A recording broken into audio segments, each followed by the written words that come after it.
C'est la défense sicilienne. Les blancs occupent le centre et les noirs contrôlent la case centrale des 4. Ils veulent essayer d'échanger leur pion de l'aile contre leur pion du centre et ensuite attaquer le long de la colonne C.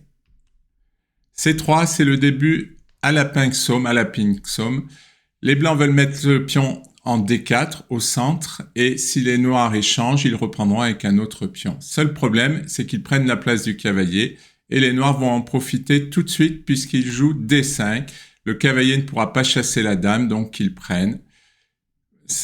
Le cavalier ne peut pas aller en C3. Donc D4, les blancs continuent à mettre le pion au centre. Les noirs n'échangent pas tout de suite puisqu'ils redonneraient la case C3 au cavalier. Ils vont attaquer le pion. Les blancs le défendent. Les noirs clouent le cavalier pour que le cavalier ne puisse plus défendre le pion. Fou E2 pour se déclouer. Désormais, le cavalier reprotège le pion. C'est de l'attaque-défense. Puis on prend, les noirs échangent, les blancs ont un pion isolé et en échange, les blancs ont des lignes ouvertes pour le fou et pour les tours. Les colonnes C et E sont ouvertes. Avec un pion isolé, on attaque et contre un pion isolé, on attaque le pion pour obliger les pièces adverses à le défendre.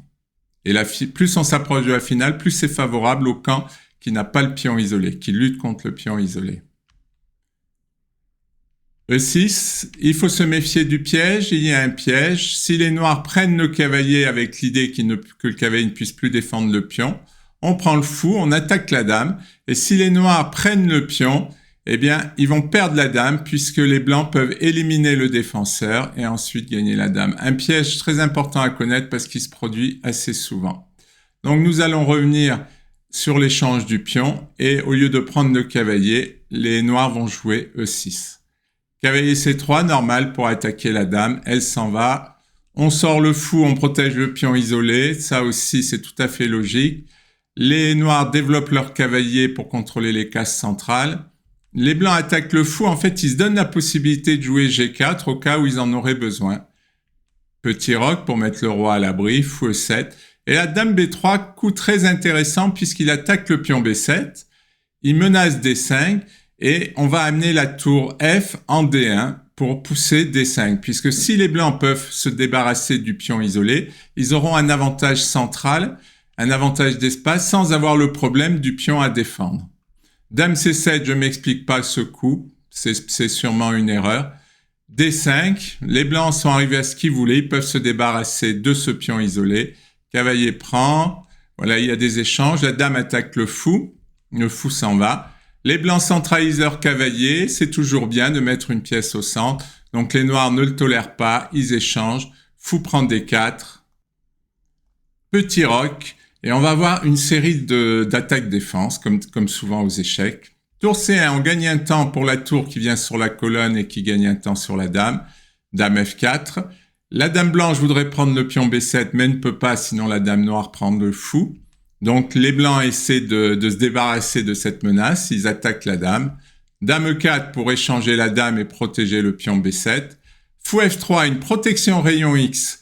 On protège la dame, on attaque le pion B7 qui est loin et vous avez l'autre fou qui contrôle la case B8. Donc, si les noirs échangent les dames, le pion B7 deviendra indéfendable. Dame F5 pour clouer le fou. Le fou ne peut pas bouger, sinon on prend la dame.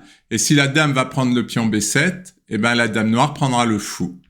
Tour E1 pour défendre le fou et faire une menace sur le fou de case noire, c'est-à-dire que le fou blanc menace de partir et on pourra manger l'autre fou. On pourra faire une attaque à la découverte. Fou B4 pour s'en débarrasser tout en gagnant un temps en attaquant la tour. Fou G4 pour essayer de se débarrasser du clouage du fou. Dame G5, on continue à attaquer la dame. Ça y est, le clouage a enfin disparu. Mais maintenant, il faut s'occuper de la tour qui est toujours attaquée par le fou. La tour s'en va. H5 pour se débarrasser de ce fou qui empêche notre tour d'aller en C8. Fou D7. Les blancs essaient de garder le contrôle de la diagonale, mais les noirs pourront faire éventuellement un clouage en D8. B6 pour protéger le pion. Roi H2, c'est pour se sortir d'un échec possible sur la diagonale qui est en rouge.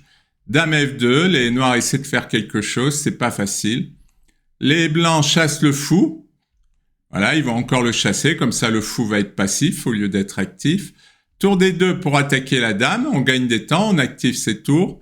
la dame s'en va, tour C3, pareil, on active, dame E1, la dame essaie de se trouver des bonnes cases, F5, et là, les noirs essaient une combinaison qui ne va pas marcher, fou prend pion, fou prend, et tour D8 avec l'idée de faire une enfilade sur la dame et la tour, une fois de plus une attaque rayon X, si la dame s'en va, on mange la tour, mais il y a un piège, tour G3, et si les noirs prennent la dame, tour prend G7, le fou de case noir-blanc protège la tour, le roi s'en va, mais il y a encore échec, double, échec avec le fou, échec avec la tour, le fou protège la tour, et il y a échec et mat, le fou protège la tour.